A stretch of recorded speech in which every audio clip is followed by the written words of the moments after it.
History likes clean stories, clear villains, simple endings. Deadly truths exist because reality is messier than that. This is a show about power, how it's built, how it's protected, and how institutions decide who gets erased when the myth becomes inconvenient. Some of these stories are famous. Some were buried on purpose. Others were written so often the truth barely survived. Here we strip away the legend. We follow the records. We sit with the uncomfortable parts. Because the past is not dead, it has just been edited. This episode is based on historical records, court documents, and incredible secondary sources. Interpretations are offered for analysis and discussion, not as legal conclusions, and listener discretion is always advised. They said Alcatraz was escape-proof. They said it was built to break the worst of the worst. And they said that when Al Capone arrived, the rock finally had its own crown jewel. But here's the truth they don't like to tell you. It broke him through systems, not strength. There were no bodyguards, no bribes that worked, no phone calls to Chicago, just cold water, hard rules, and silence. This isn't the story of a gangster running a prison. It's the story of a man who lost control for the first time in his life, and he never got it back. By 1934, the federal government was done pretending this was under control. Prohibition hadn't just failed, it had collapsed publicly, and no one embodied that failure more than Al Capone. Capone wasn't hiding at all. He wasn't operating in the shadows. He was giving interviews. He was hosting banquets, donating to charities, and living openly as the most powerful criminal in America. He wasn't just a gangster. He was proof that the law had lost. The public knew it. Law enforcement knew it, and Washington was running out of excuses. Here was the problem. Everyone knew he controlled bootlegging, gambling, extortion, and murder. But knowing something and proving it in court are two very different things. Witnesses kept disappearing. Evidence kept evaporating. Police kept getting paid off or showing up dead. So prosecutors did something radical. They stopped trying to beat Capone at his own game. Instead of chasing blood they could not pin on him, they followed paper he could not erase. Taxes. So no dramatics, no gunshots, just ledgers, accountants, and numbers that did not add up. And when Capone was finally convicted, not as a killer, not as a mob boss, but as a tax cheat, it sent a very clear message. Al Capone owed about $215,000 in unpaid federal income taxes for the years of 1925 through 1929. With penalties and interest, the government calculated the total at roughly $300,000 plus by the time of his prosecution. Two important clarifications, though, because this does get muddied a lot. The conviction was based on willful tax evasion, not inability to pay. The prosecutors did not need to prove where that money had come from, only that he had earned it and hid it. That $215,000 in the early 1930s is the equivalent of about $7 million today, which makes the irony brutal. They could not put Al Capone away for murder. They couldn't touch him for bootlegging. They got him because he didn't pay his taxes. But conviction was only half the battle. Now the federal government had to decide what to do with him. Because sending Capone to a normal prison wasn't just risky, it was dangerous. He already had proven he could corrupt guards, influence wardens, and run operations from behind bars. A regular penitentiary would become Chicago West. So the Bureau of Prisons made a statement. They sent him to Alcatraz Island, not because he was the most violent inmate, not because he caused trouble inside prison walls, but because he was too influential outside of them. Alcatraz was designed for one purpose: to cut men off from their power networks completely. No bribery pipelines, no favors, no phone calls that mattered. The location was not symbolic. It was strategic. Cold water, strong currents, distance from everything Capone controlled. This was not punishment in a traditional sense, it was containment. The government wasn't trying to hurt Capone, they were trying to neutralize him. Because as long as Al Capone could communicate, intimidate, or influence, he was still dangerous. Alcatraz wasn't about bars and cells, it was about silence. And for a man whose entire empire depended on being heard, feared, and obeyed, silence was the beginning of the end. When Al Capone stepped onto Alcatraz Island, something unusual happened. Nothing. Crickets. No announcement, no recognition, no reaction. The most famous criminal in America's history did not arrive as a king, he arrived as cargo. That was deliberate because Alcatraz was built around a single brutal idea. Reputation does not cross the water. That boat docked, the inmates lined up, and Capone, who once had judges, cops, and politicians in his pocket, was processed like everyone else. His head was shaved, his clothes were issued, his belongings were taken, name replaced with a number. From that moment on, Al Capone no longer existed. He was inmate AZ 85, and that was not symbolic, it was policy. One of the biggest myths about Alcatraz is that Capone ran the place, that he bribed guards, that he lived comfortably, that the rock bent for him the way every other system had. That myth collapses under about 5 minutes of actual facts. Alcatraz was designed specifically to stop men like Capone. Guards were paid better than at any other federal prison. Their families lived on the island, meaning bribery wasn't just risky, it was personal. Staff rotations were constant. No long-term relationships, no favors, no leverage. And the rules, they were absolute. Silence during meals, strict work assignments, no casual conversations, no trading, and no intimidation. That kind of system doesn't punish people with violence, it erases them with control. When every rule is absolute, when speech is restricted, movement is prescribed, mail is monitored, and choice disappears, the brain adapts by shutting down initiative. Identity thins.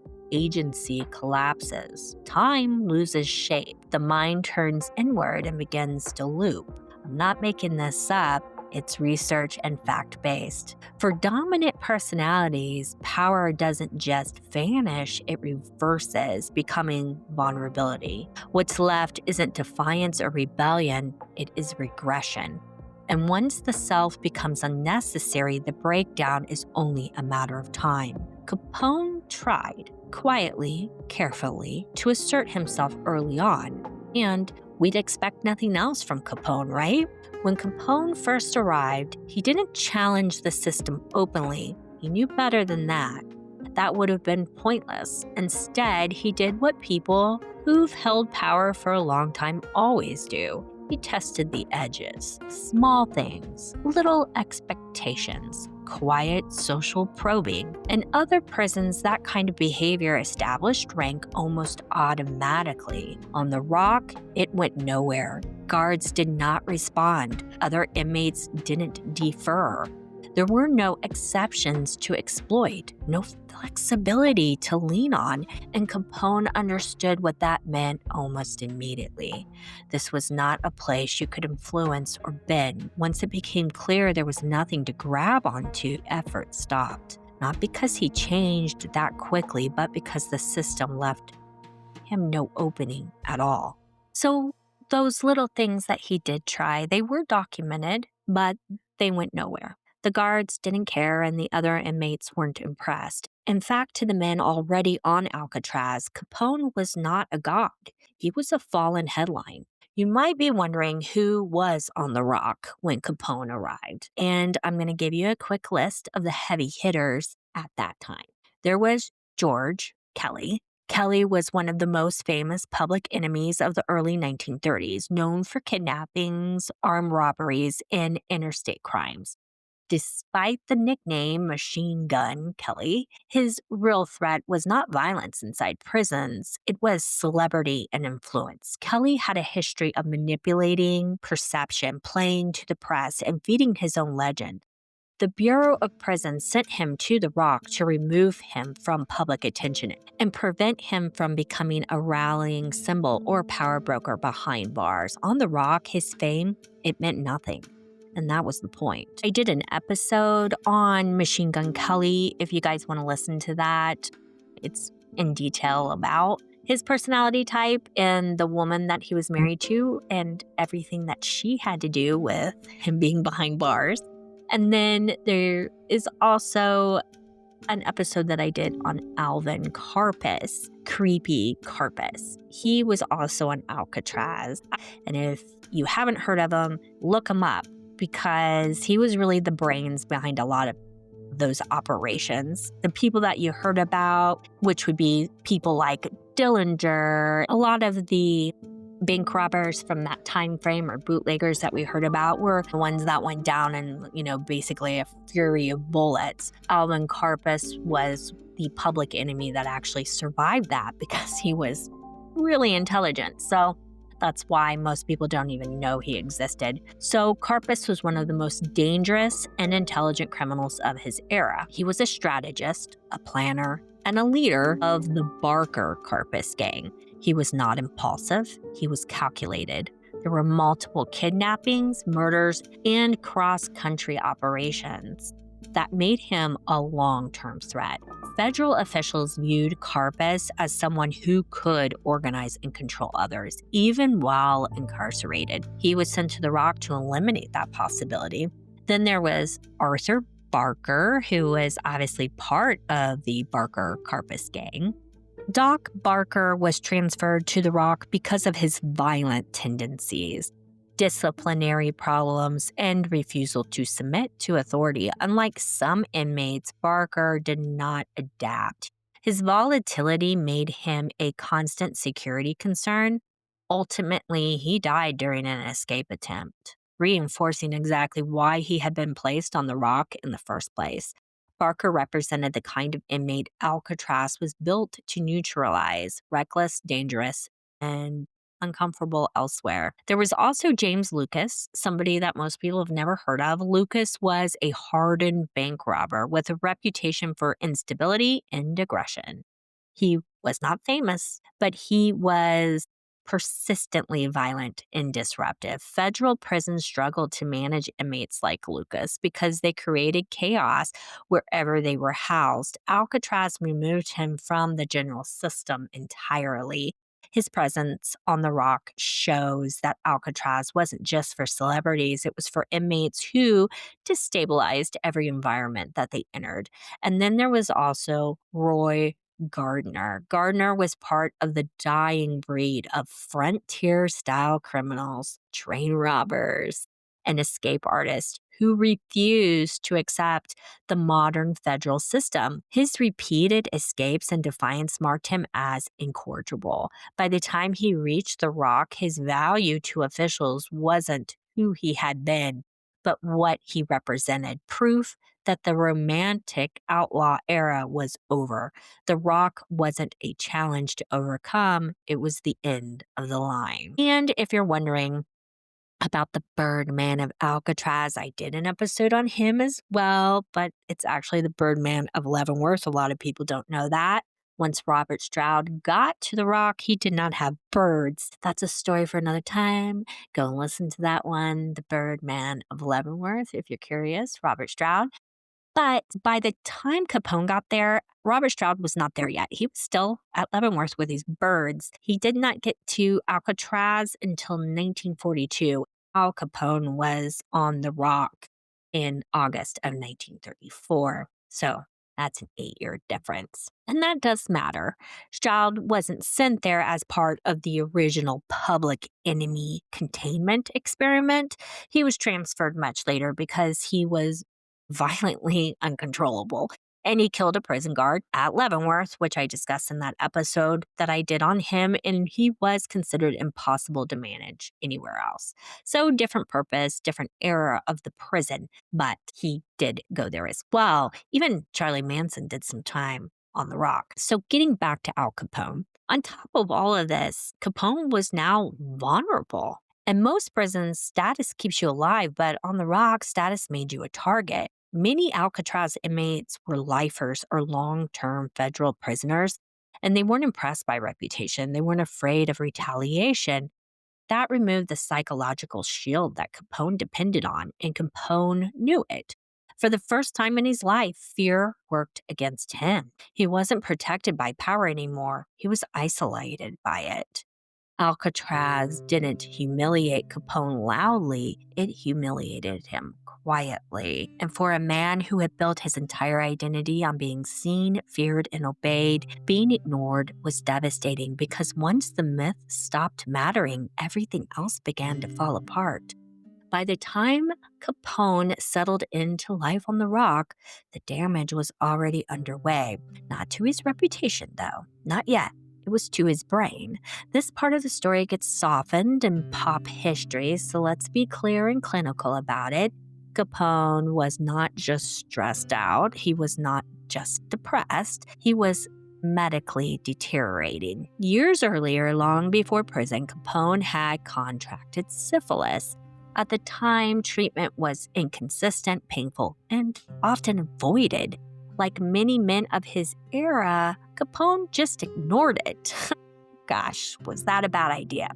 By the mid 1930s, that infection had advanced to neurosyphilis, a stage where the bacteria attacks the brain and nervous system. Inside Alcatraz, guards and medical staff began to notice things that did not match the myth, and they were taking note of it. It's all documented. His mood shifted unpredictably, irritation, anxiety, then flat emptiness, what we would call flat affect. And a really interesting book that I recommend is a autobiography, which are always the best instead of biographies because you're actually getting it from the horse's mouth.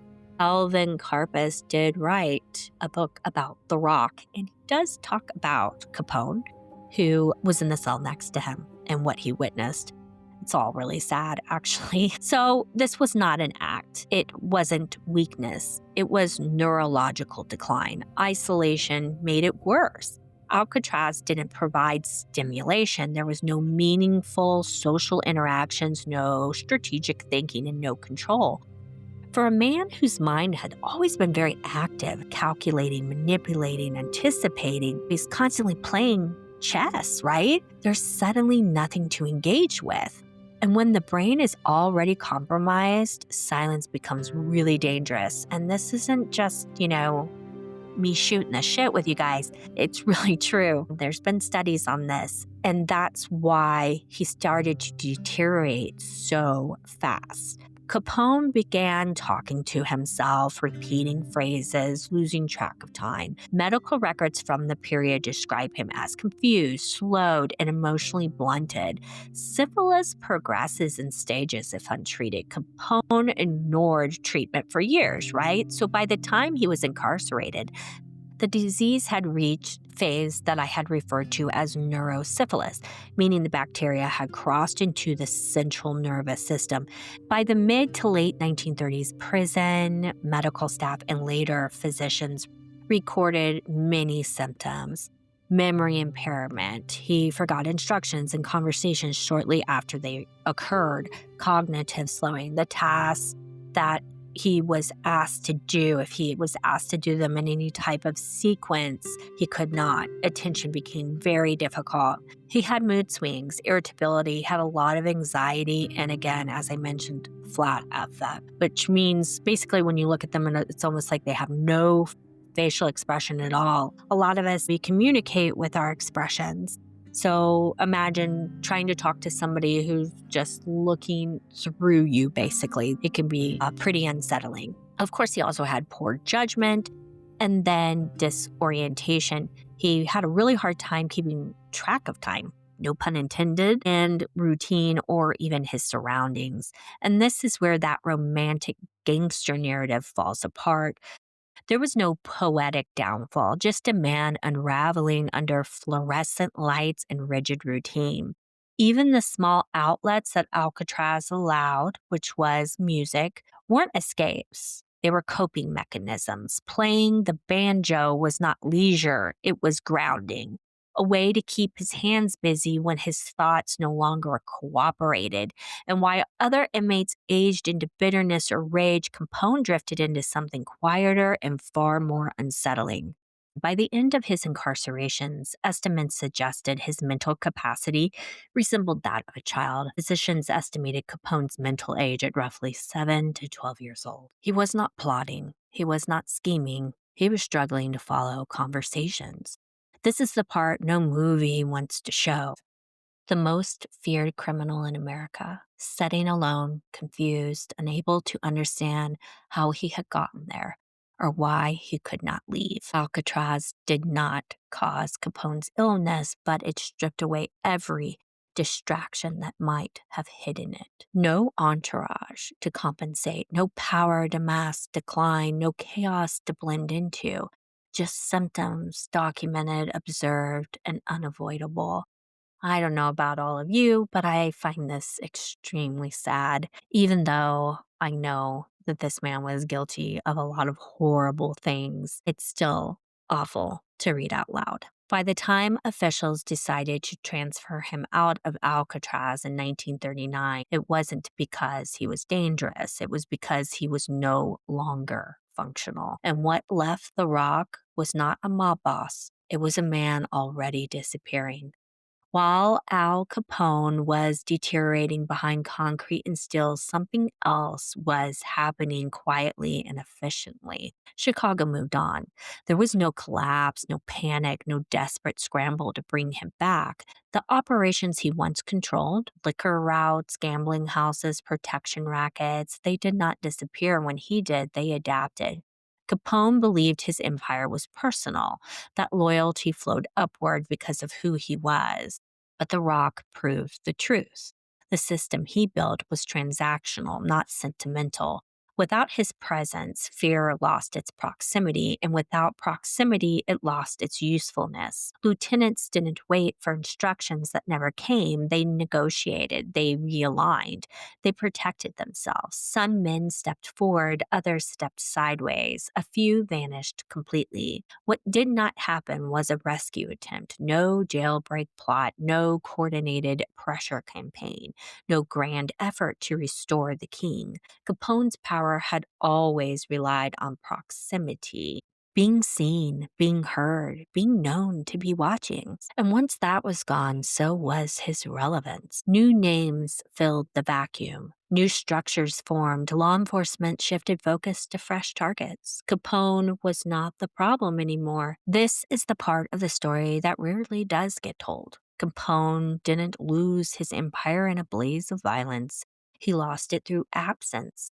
The world he once dominated adjusted without him. By the time he was transferred out of Alcatraz, the question was not whether he reclaimed power.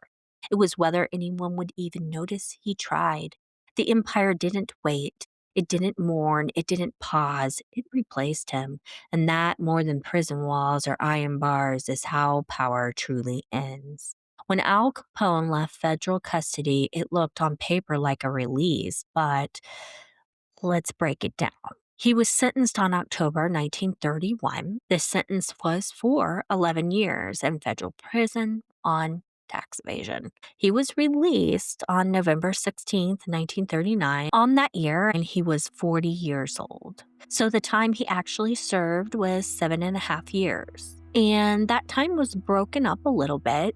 1931 to 1934, that's around the time, if you want to put it in reference, this would be where Bonnie and Clyde were gunned down. He entered the U.S. penitentiary in Atlanta. August 1934 is when he was sent to Alcatraz, and then he stayed there until 1939. It would have been 34, 35, 36, those years when all of the public enemies were killed, basically annihilated. January through November of 1939, that's where he was sent to Terminal Island Federal Correction Institution, and this was a medical transfer because at this point, he's no longer Capone. He's a 7-year-old boy at this point. In reality, this was a discharge. not from prison, not from relevance. Capone wasn't freed because he served his time with honor. He was released because the system no longer considered him a threat. Doctors had been tracking his decline for years by that point. The diagnosis was no longer in question. His mind had failed, and it had failed rapidly. After Alcatraz, he was transferred to that medical facility that I had mentioned and then eventually allowed to return to Florida to his family, not to rebuild, not to regroup, to be managed. This is where the gangster myth fully collapses. There was no comeback tour, no attempt to reclaim Chicago, clearly, and no control behind the scenes. Capone couldn't track conversations. He struggled with memory, orientation, and basic reasoning. He repeated himself, he became easily confused, and then, of course, very withdrawn. The man, once feared by entire cities, couldn't manage his own affairs. Law enforcement did not need to monitor him closely. Rivals didn't bother him. Former allies didn't consult him. The world had already categorized him as finished. When Capone finally left prison, the only person still standing beside him was not an empire, it was his wife, now caring for a man who could no longer care for himself. Albert Francis Capone, known as Sonny, was still a child when his father went to prison and a young adult by the time his dad came home. And what returned was not the man he remembered. Sonny made a choice many mob sons never could. He walked away. He changed his name. He avoided crime. He lived quietly, deliberately distancing himself from the mythology that had destroyed his father. Capone spent his final years isolated, not by bars, but by incapacity. This was not exile, it just was irrelevance. Al Capone died at the young age, in my opinion, of 48. That's not very old. So, no destabilization, no vacuum, just a headline. And that's the cleanest proof of all. The man who once symbolized American criminal power left behind nothing that required containment. The system didn't just defeat Al Capone, it rendered him unnecessary. By the time Al Capone was gone, The Rock had already proven something the government never said out loud. The prison worked. Not because it was brutal, not because it was violent, but because it did something far more dangerous. It made power meaningless. Alcatraz Island was never meant to rehabilitate. It was not designed to reform. And it certainly was not built for redemption. It was a control experiment. Strip men of influence, remove access, eliminate status, replace chaos with routine so rigid it suffocates ambition. For Capone, it erased the myth. For others, it erased hope. The people who made The Rock what it was Sanford Bates. He was the operational architect. He pushed for a prison that could permanently neutralize manipulators and high-profile criminals. Bates believed some inmates couldn't be managed. They could only be isolated. Homer Still Cummings was another one, and he was the U.S. Attorney General under FDR. He provided the political backing. Homer wanted a visible federal response to public enemies and organized crime.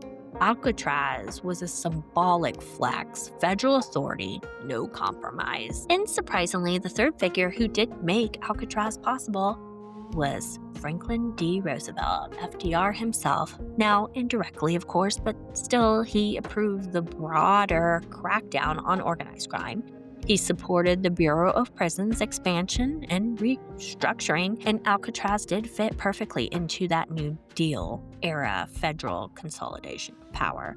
Alcatraz wasn't dreamed up by a sadist. It was engineered by bureaucrats who believed some men were too dangerous to exist inside normal systems. And that's where the problem started, because once Alcatraz demonstrated that isolation could neutralize even the most powerful criminals, it raised an uncomfortable question. If this works so well, who decides who deserves it? The Rock didn't just scare inmates, it scared politicians, civil rights advocates, even prison officials. There were no riots at Alcatraz, no mass violence, but there was something worse. Psychological collapse. Men deteriorated quietly, mentally, emotionally. slowly. Alcatraz didn't produce monsters, it produced emptiness, and emptiness is hard to defend. By the early 1960s, the cost, financial, ethical, political, was no longer justifiable. Not because the prison failed, but because it succeeded too cleanly. It showed that the state could erase people without even touching them. Alcatraz Island was a horrible idea because it confused control with success. The rock didn't rehabilitate, deter, or resolve crime. It simply isolated people until influence disappeared and then mistook silence for order. The system relied on extreme routine, sensory deprivation, and social erasure, assuming men would stabilize once power was stripped away. Instead, many deteriorated psychologically, regressed cognitively, or collapsed outright, forcing quiet medical removals that contradicted the prison's purpose. Alcatraz proved that you can neutralize behavior by removing the self, but once the damage becomes visible, the state isn't demonstrating strength, it's exposing the limits of coercion. The prison didn't fail because it was too soft, it failed because it worked in ways no one wanted to defend. So Alcatraz was closed, not as an admission of weakness, but as recognition of danger. Because a system that can neutralize anyone without spectacle, without resistance, eventually has to answer to who it might use that power on next. Capone was never the real legacy of Alcatraz. He was the proof of the concept. And once that proof existed, the rock had already done its job. You've been listening to Deadly Truths with Becca. This episode was part of The Mob is Dead, where we strip away the mythology of organized crime and look at what actually happens when power runs out, protection fails, and the system closes in. If this story pulled you in, you can find more episodes based on what interests you.